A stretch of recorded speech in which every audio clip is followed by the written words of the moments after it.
Before we jump into today's topic, a quick disclaimer.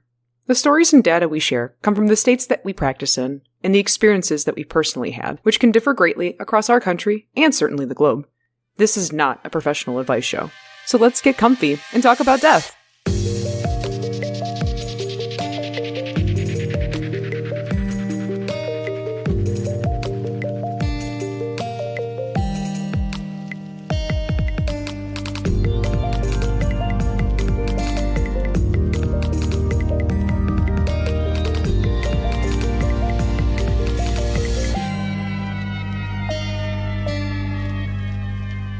Hello and welcome to Mort Mike. A down-to-earth discussion on death and dying. I'm Brandy. I'm Sierra. And I'm Red, and we're your corrupt crime scene constables. Oh my god, besties, do I have some tea to spill for you? Brandy, Sierra, all of our rubbernecking listeners, get on your cozy gym jams, pour a glass of wine, and get ready for some scandalous kikis, because today we're going to be reviewing some of the worst of the worst.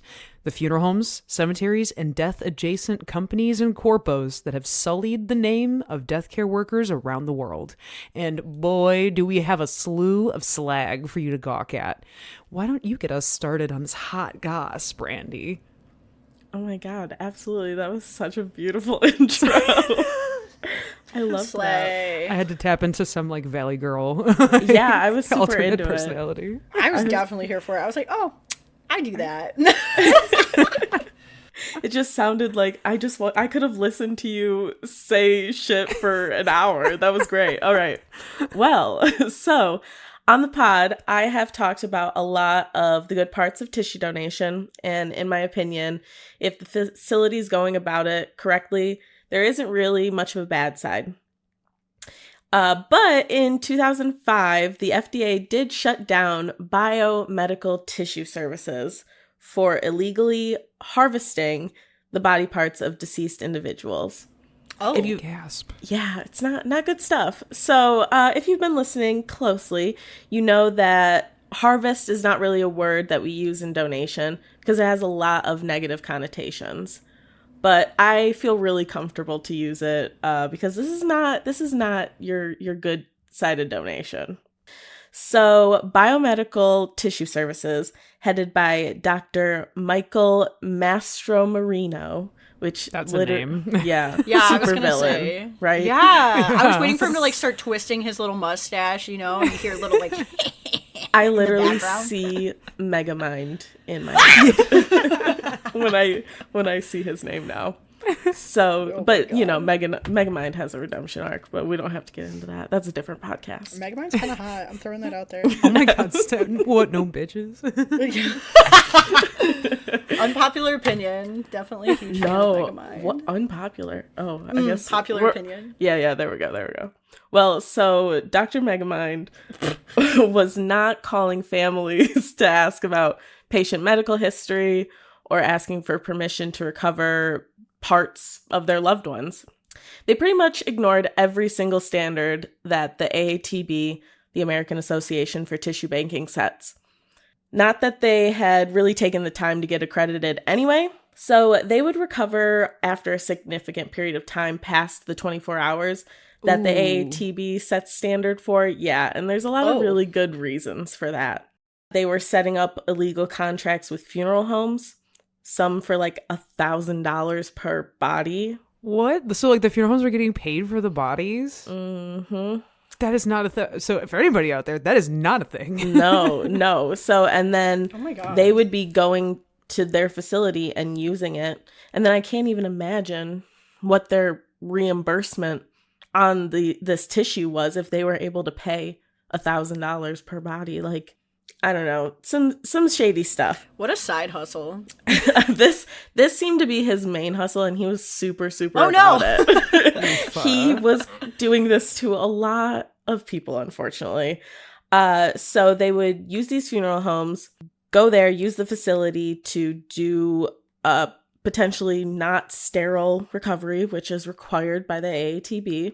Like, just to butt in to help everybody out there understand how unsterile a funeral home prep room is anywhere in the funeral home. Like, yeah, I mean, we clean the tables after we embalm, but it's what you're bleaching it, but you're splattering stuff all over the place. I mean, Ugh. you're probably still touching the tables with dirty gloves after you cleaned it. Like, it is so far from a clean OR that you would want it to be. Like, so far from. Yeah, and bleach is like we would never, ever, ever use that in tissue because that's going into another person and that's a toxic chemical to tissue, you know? So Right. the chemicals that are used are not correct to clean.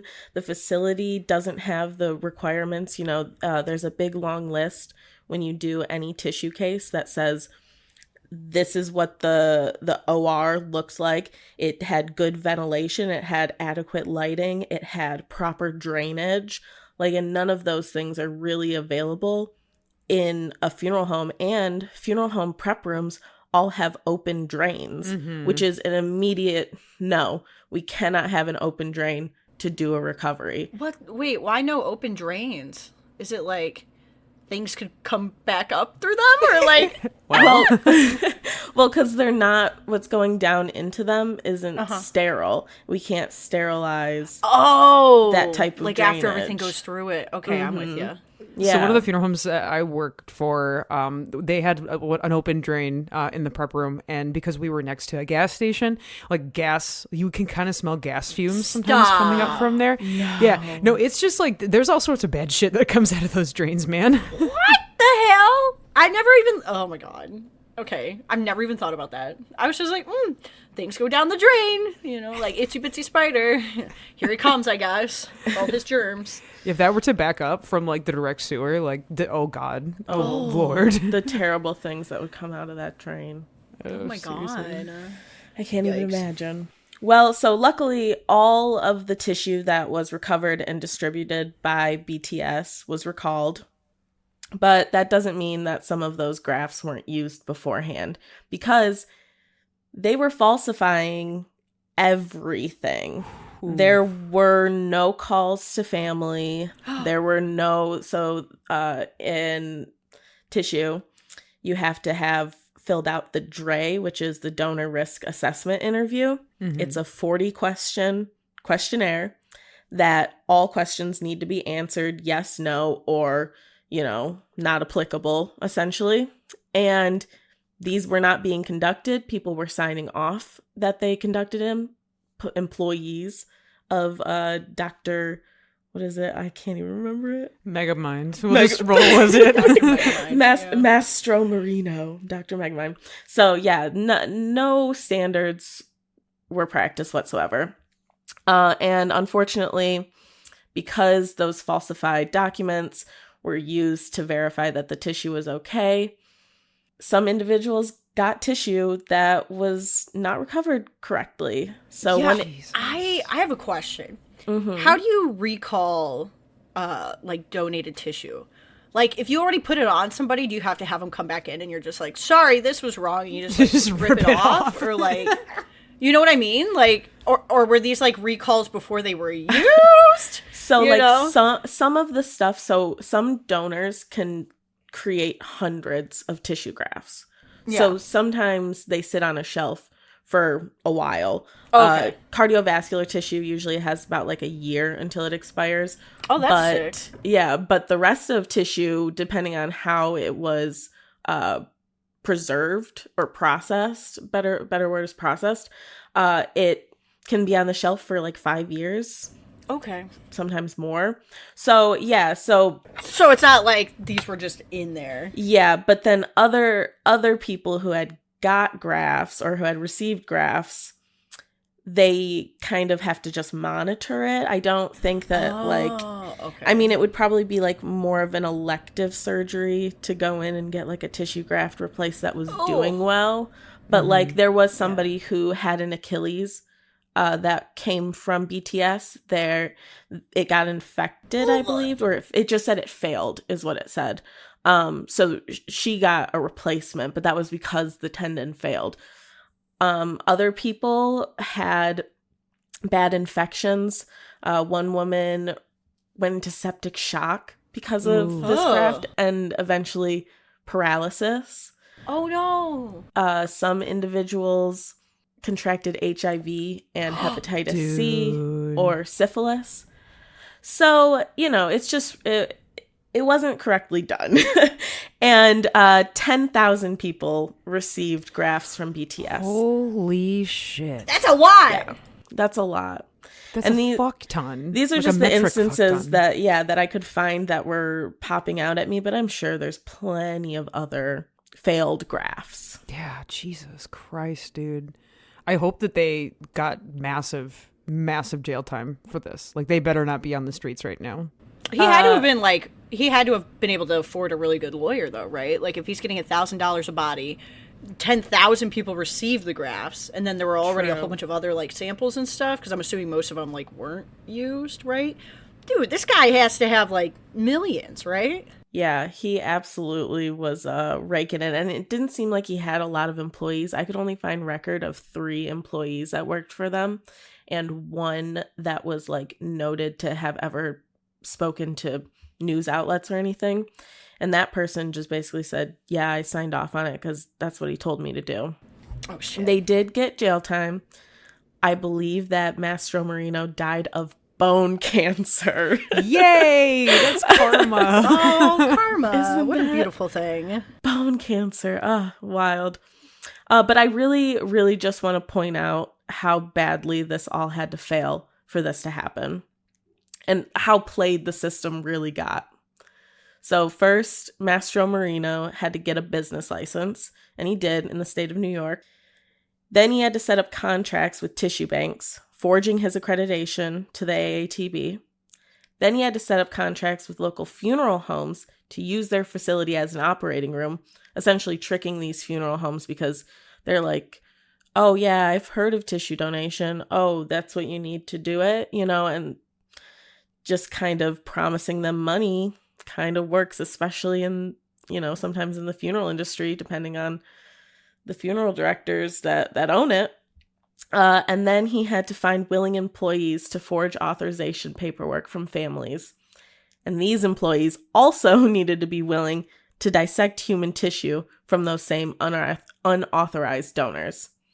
It's absolutely That's madness. a lot of forethought into this. That's not like a, oops, I slipped and forged documents. That's like a, you know what would be a good idea? Let's start stealing the skin off people. Yeah. And sell it. We're definitely going to see this theme come up a lot, but it's crazy. Like, when you look at all of these things, it's a laundry list. But if you look at each individual thing, it's probably not as hard as it sounds to do some of this stuff. So, like, yeah, with the local funeral homes, like, we just know that that's the person that you go to when you need to do like tissue or whole body donation, and like you just assume to trust them. Like, I've never even been to our local ones to tour until very recently, and I've been practicing for like 8 years. Like, and yeah, there is like, they just started to do a kickback for funeral homes, but only for like embalming costs. Like, it's to offset like all of the work that funeral homes had to do extra to embalm like a tissue donor body. So like some of these things, like, they're almost right, almost, and so they're treading that just really fine line of believability to get through some of this shit, which is like, it is, but it's still fucking madness. There's so many rules, and like for them to be able to dodge around them like that is astronomically crazy. So I have kind of a weird question. Just because, like, I have been in, like, the mortgage and the real estate world, and kickbacks are a super no-no. You know what I mean? Right. Like, you can't give anything of monetary value. Sure, people do, of course, right? They're like, oh my God, let me take you out to dinner. And then all of a sudden you're at, I don't know, somebody's steakhouse. But, like, are there, like, a lot of rules and stuff in, like, the funeral industry? Because, like, we've got, like, crazy federal ones. Like, you have, I don't know, $10,000 fines for a $5 Starbucks gift card. Yeah, there's definitely things in place. So, like, with our local tissue donation operation, so people can't, like, come to us and then we say, oh, go to this tissue donation place, like, donate like your loved one to them, and then we can get the money. Like, yeah, it doesn't even get to come through us. And, like, even past that, like, I'm not allowed to accept gifts from families. Like, it's looked frowned upon for that. And, like, that one seems seems weird. Yeah, they actually, whenever we get mail, they open it to make sure that we didn't get anything in the mail from families. So Well, that's good, you know, just in case they send, like, I don't know. What was it they were sending in the mail back in the 90s? Oh, it's not like arsenic or like Yeah. whatever. I guess somebody else gets to take that one for you. They don't want me to have my Starbucks gift card from a family. That's whatever. Wow. So what do they do with the confiscated stuff? Do they just put it in their Call the pocket? families and want them to have it back. Aw, Yeah. that's less exciting. Yeah.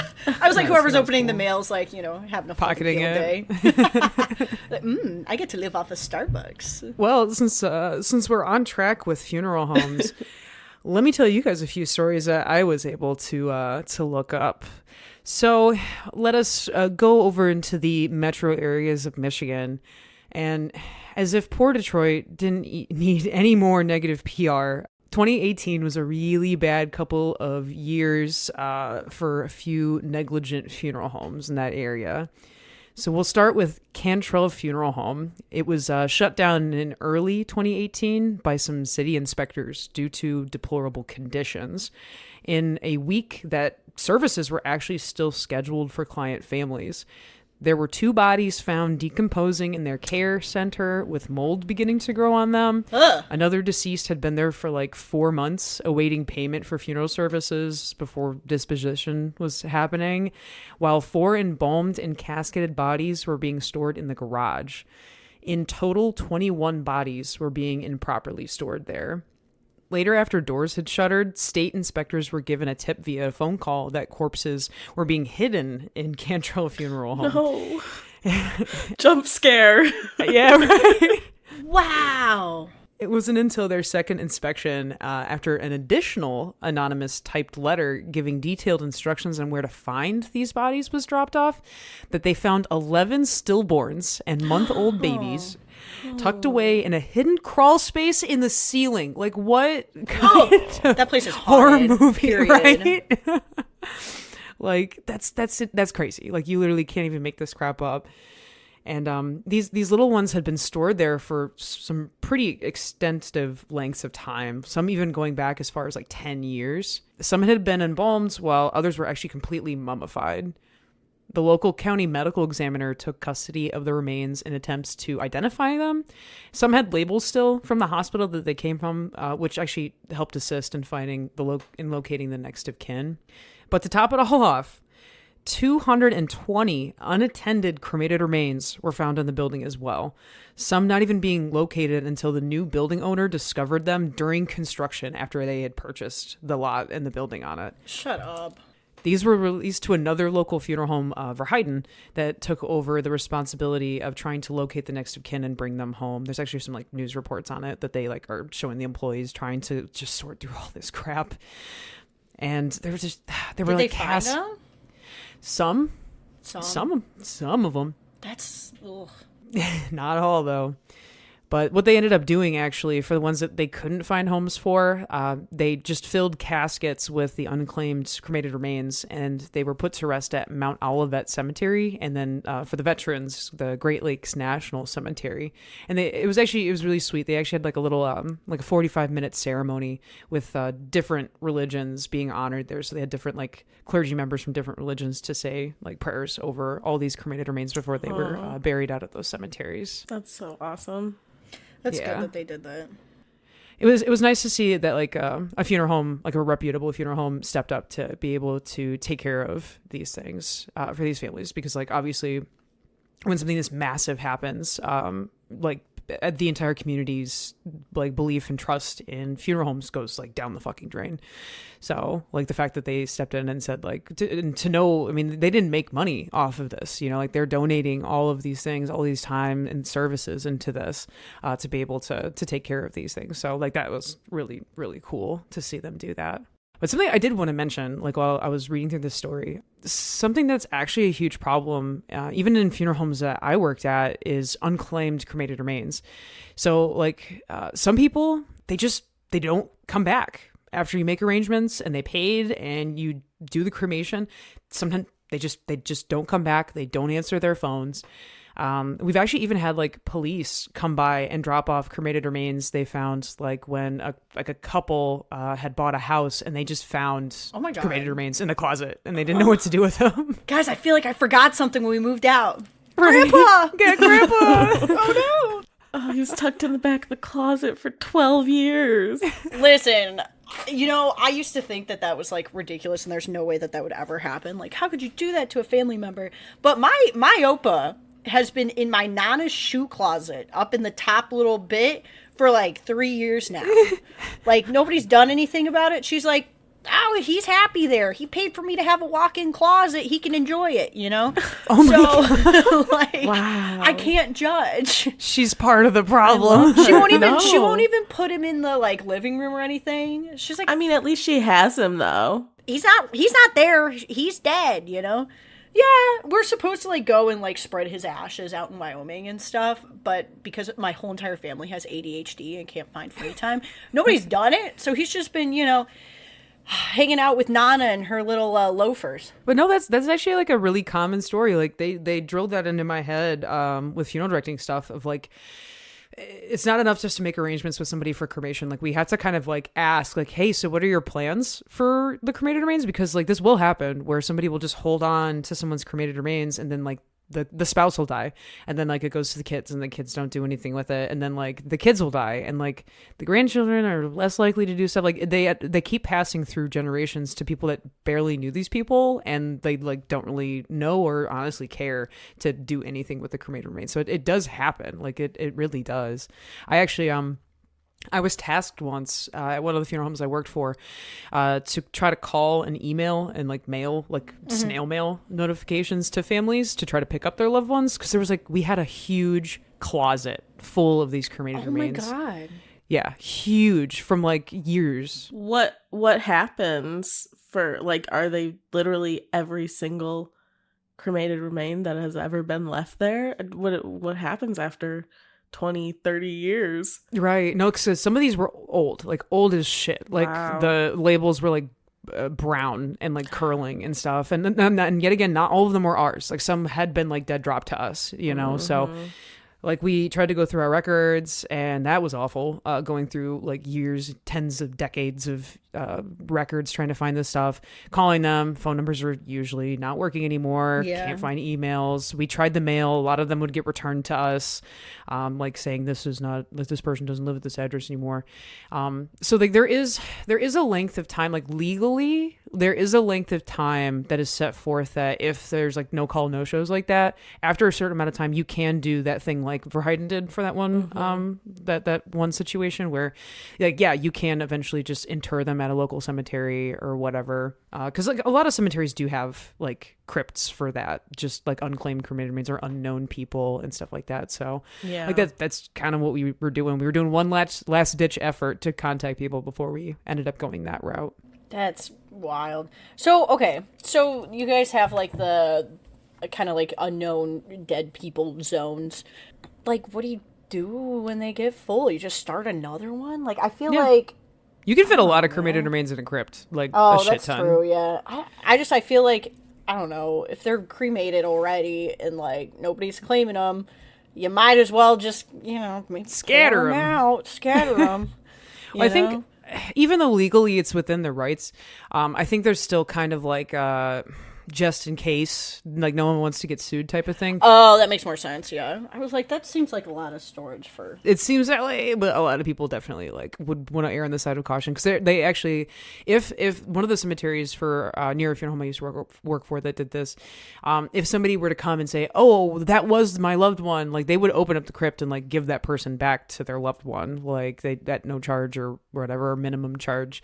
So like that was just in case, because it does happen that people will come back like, Yeah. I was in the hospital for some reason for 2 years and my phone got destroyed in a car crash and no one could find me, or like just weird extenuating circumstances. God. So who knows, you know? So a lot of them err on the side of caution on that for sure. Yeah, that's what happens to all my Tinder dates is they just lose their phones and like disappear off the face of the planet. So I get it. They're going to get grandma's cremains. I appreciate your honesty, Sierra. So if all of that wasn't enough for you, wait, there's more. Just like any good infomercial, wait, there's more. I'm buckled in.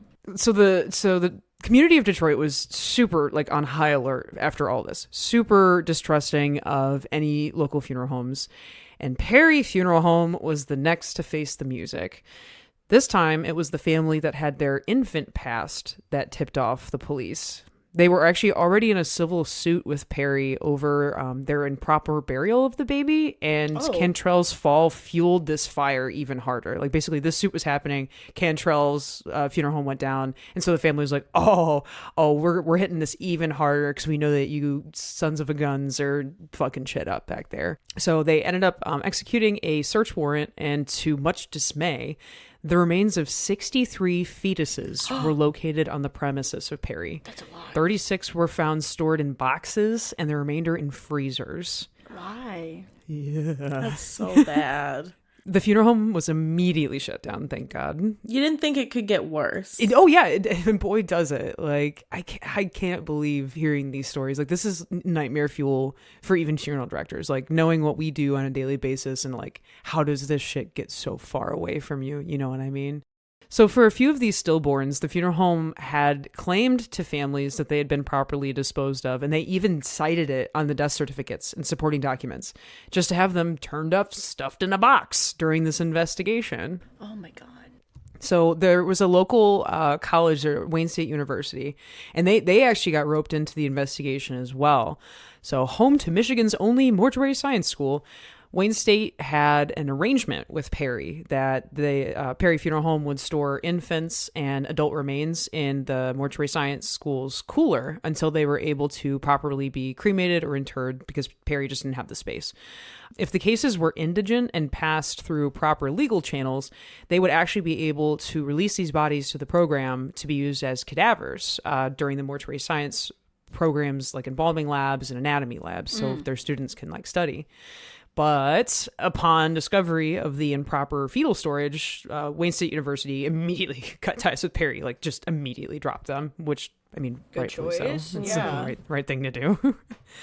But it actually eventually surfaced that the dean of the program had reached out 3 times to Perry over the years about this improper storage they were doing in the college's cooler, because they would overpack the storage trays with multiple bodies, which, I mean, of course that's dangerous to staff, that's dangerous to students, and like is super undignified for the deceased. So eventually, after reaching out to them, like that practice ceased. But all in all, the violations found from the investigation into Perry's negligence culminated in possession of 54 of the infant remains that were not authorized by next of kin. 39 of the remains had been at the funeral home for over 60 or even 180 days. 42 death certificates were filed that the remains had been disposed of at cemeteries while they still remained at the funeral home, and many, many more. But the big one, which, if I can put my detective hat on, is the main motive: charging Medicaid and medical centers for services for the disposal of these remains that were never actually disposed of. There it is. Money. Wow. Okay. See, I had a theory. And I was like, oh shit, is it like they're keeping the stillborns for like stem cell research and selling them off and doing crazy shit for like, I don't know, like the celebrities that are gonna rejuvenate their Botox faces or something. Like I had a tinfoil hat on, but money makes a little bit more sense. Only a little. To think about it, so like in larger cities with like a lot of different, like, so in Detroit there were like a bunch of children's hospitals and stuff, and like in Detroit and the surrounding areas. Yeah. So when they have those larger cities with that many children's hospitals, you're going to get a lot of stillborns, a lot of baby deaths, and definitely a lot of families that can't afford to do anything to take care of those funeral arrangements. So the funeral homes that I've worked with have like a no cost policy to cremate stillborns, or like severely reduced costs for babies. But I imagine that Perry had some sort of like contract with some of the local hospitals to dispose of fetuses and babies of these like poverty-stricken families, so they got a little kickback from the hospital for doing this disposal. I feel like that's definitely got to be where this is coming from. Yeah. That makes the most sense. That makes a lot of sense. Yeah. That is so unfortunate. The bummer was, though, I really wasn't able to find any updated news on what happened to all these fetuses. So I really, really hope that things turned out okay for them and, of course, for their families that are grieving after this. So thoughts going out to those people. Absolutely. So, Sierra, have you brought anything to the Kiki today? Oh my god, I am full of Kiki 24/7. And today I have brought us an ongoing news story, actually. So it's kind of exciting. Ooh, we need like a breaking news sound or something. Breaking news! Jackson, Mississippi. Man, are they known for things. Not normally as good of things as I would personally hope, and this is just adding on to the list. Most recently, it was back in Hinds County Jail.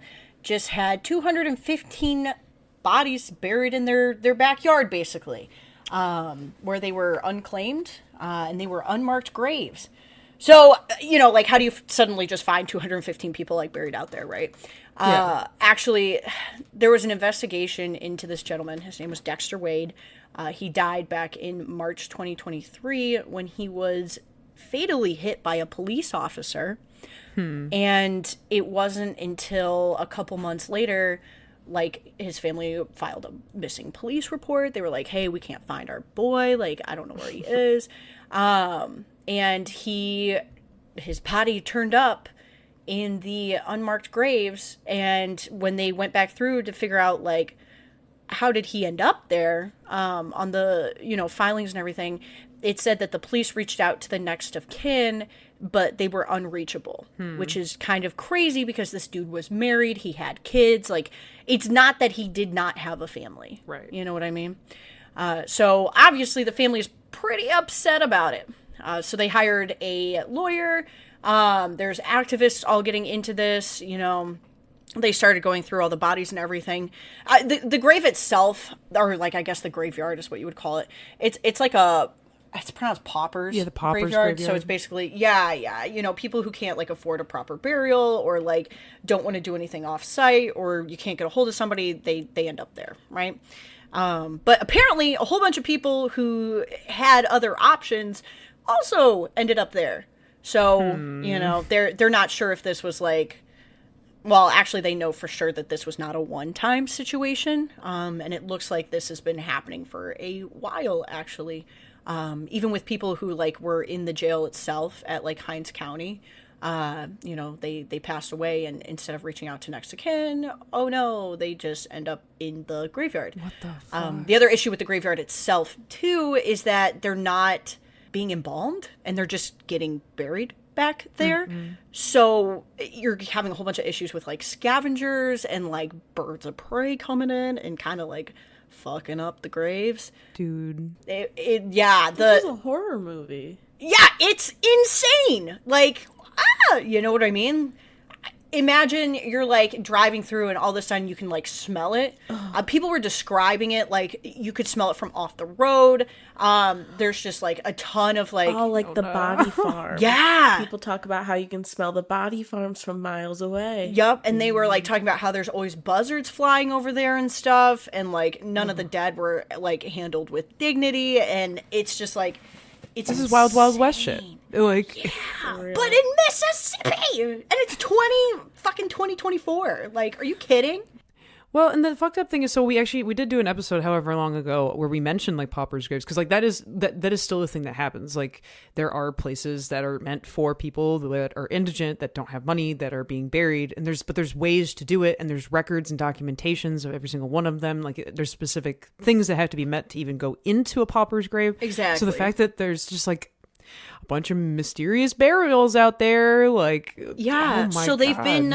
So the worst thing, too, is that a lot of these, they're not, like, technically unmarked, but they have, like, a stick with a number, right? Yeah. So people are, like, finding their loved ones. I think for the actual, like, press release and everything that happened, there was about, like, 15 to 20 families that were affected by this, that were there, and they were, like, holding up, like, pictures of their, like, loved ones and the, people that, like, died and stuff.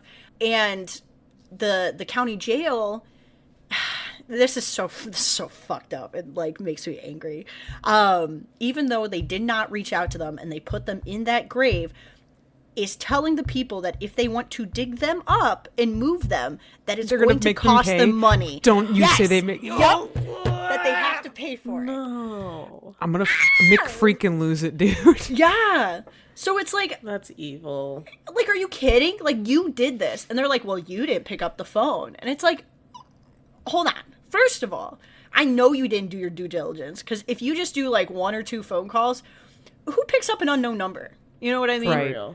Like, unless you're leaving me, like, 6 different voicemails or, like, sending me snail mail or something or coming to my house, I'm ignoring you. You know what I mean? Well, shit, it's just like what we were saying earlier. Like, yeah, we could have technically, legally, like, done whatever with those cremated remains after a certain amount of time, but we held on to them because shit happens. Like, we should definitely try reaching out more than just those few times. Like, fuck, man. Yeah. There was like, a ton of allegations, too, that this was, like, racially driven. Which they can't really use, just because there's like a ton of different types of people. It's more so just if you were poor, they basically were just like, nobody picked up, fuck it, full send, It just seems like laziness at that point. It is. That absolutely is. It's laziness. And then also, there's the whole idea of like, are the Jackson police like in on this, because like it only happened, like this only like came to because this guy was fatally hit by a police officer, and they kind of were like, oh no, we don't know this guy. There was this whole entire part too where they were like, yeah, we couldn't figure out who he was, but the medical examiner that like declared him dead and everything was like, I literally handed you his ID out of his wallet, out of his pants. Like, how could you not? Ooh. And like that was part of the court thing, and like, so it's like, are they trying to get the cops like out of trouble, or is this like just laziness on top of that? And it's like a whole ordeal. They just don't want to take accountability. It's crazy. Damn, dude. What? And on that note, yeah. Sorry to end that one on such a as it's ongoing. We'll give you updates and stuff. Probably not, but you guys should look into it. It is the Hines County Jail. Yeah, get your own updates. Yeah. Yeah. Don't fuck count you on guys. us. Yeah. No, I'm just kidding. But I'm not kidding. well, all of those other folks out there sitting in on our little gossip session, don't go too far. Next month, we're going to be continuing this little escapade of ours with even more down and dirty stories to share with you. So for today, we bid you adieu, but wait until next month. We'll be back with some more. Keep that tea hot and ready, baby. And that's all this week for Mort Mike. I would like to thank specifically our donors from last year, Laura, the Goulias family, Vermilion, Luke, Shay, Courtney, and Sue, for your very kind donations to our podcast to help us stay on the air.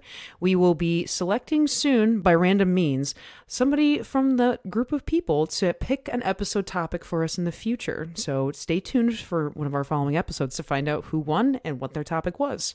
Connect with us on our socials at Facebook and YouTube at Mort Mike Podcast. And if you have any suggestions on topics you'd like to hear about or burning questions you might have about death, shoot us an email at mortmikepodcast@gmail.com. A huge thanks to Joey, our dedicated studio gopher, Marson Music for our theme, Deputies of Death, and Macklin Legan for our custom icons and banners. Be sure to tune in the first Thursday of every month for more casual discussions on death. Thank you so much for listening. This has been Mort Mike. Bye. Bye. See ya.